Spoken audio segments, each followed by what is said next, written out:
Having a very relaxing, restful day today. I've hardly moved off the settee, except to have a bath. It's because I'm working through a lot of energy at the moment, for whatever reason. Just healing, clearing, transmuting. And it's no joke, man, energy work, is it? I woke up today and it took me about half an hour to step out of the thoughts that were just going round and round my head and activating all these emotions.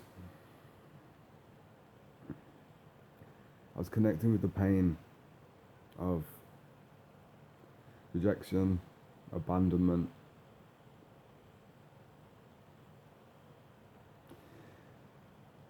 on more than one occasion today, I was thinking about not being here, how one could just choose to peacefully slip away out of this bullshit existence. It's not bullshit.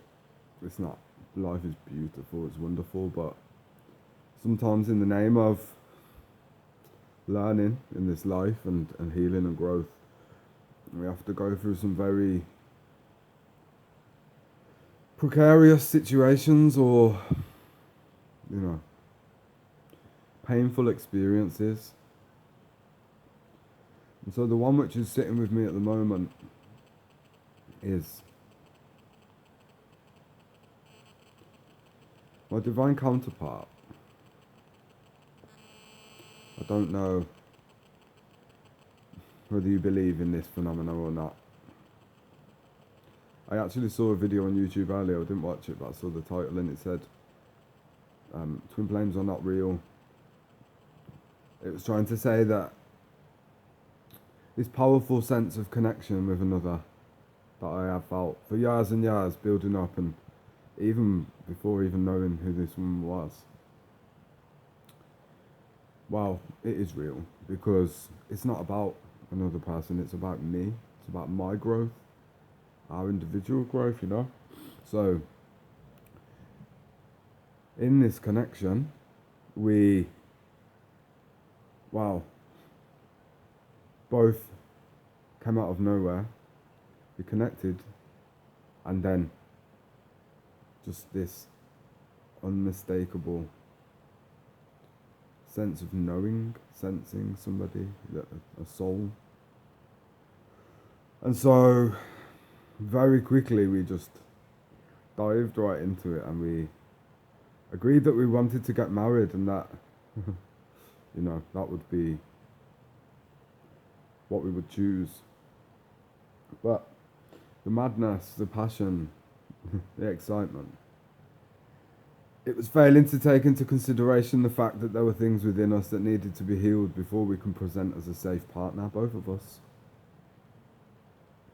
So then comes this push, pull, obsession, struggle, trying to control or trying to formulate a plan for how this is going to go forward.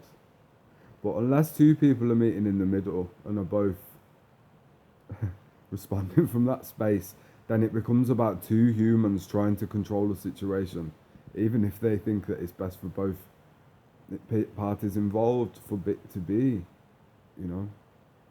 I know best. I know what's best for me, so I must know what's best for you and for us.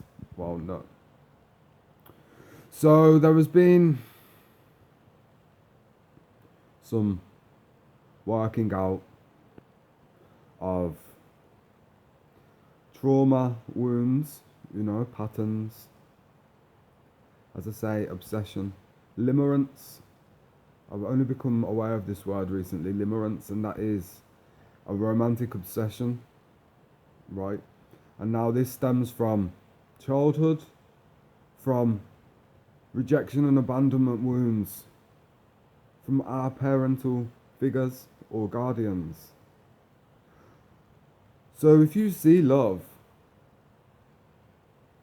you don't want love to leave, right? So in desperation, we might try. See, the thing is, planning, it's only based on what we have known, who we have been, and what we have done in this life. But if we're talking about this real, true connection, well, it's only going to be open to who I actually am.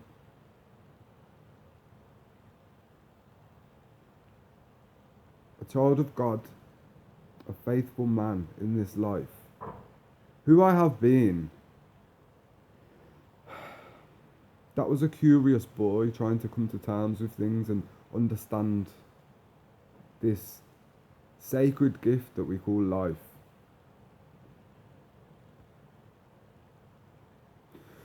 So, between Amber and I, because her name is Amber, and I will say her name,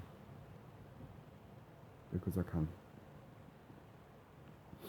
So, there have been several comings and goings and tuning into each other and fading out, going away, doing work, coming back. And now as it stands, it's like there is zero communication. Our patterns of communication have had to change.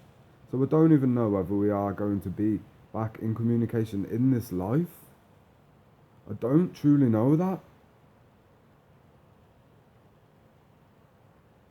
So I have to make peace with that. And maybe, just maybe, Amber and I are not divine counterparts. I mean, we haven't really spoken about that so much. Maybe it was just an encounter to draw out the last residual pains and disturbances which might interrupt the flow of an actual divine partnership. Now here's the interesting thing. Amber could be she. Could be. But due to the choices that she might have made, or the choices that I've made, between us we are accountable for the situation we find ourselves in. Something took us away from the flow of what the container of the relationship was. Now, whether that's other consciousness, other information getting into our heads, or fear, whatever it was, we can only meet at a point of connection that is love. Only love.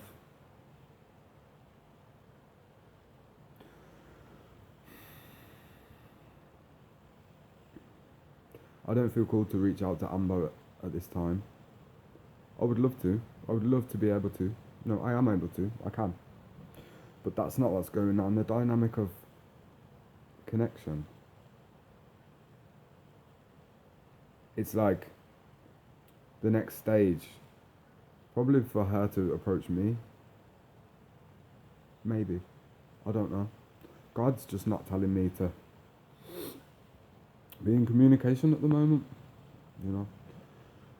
She may very well have a lot going on that I'm not party to, so. But in the meantime, it's a great opportunity to focus on me properly and reflect on the nature of the connection, on me and my actions, my thoughts, how my fears have come in between, my full commitment to this, because I said a lot with my mouth that my legs could not cash, Anyway,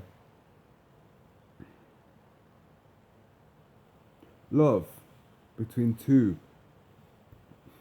interdependent sovereign souls. Like, What else is there to do or to be in this life?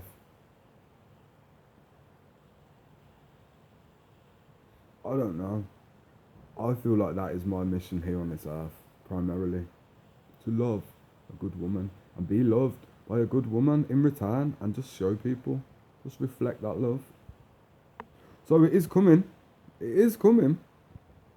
I'm in no rush.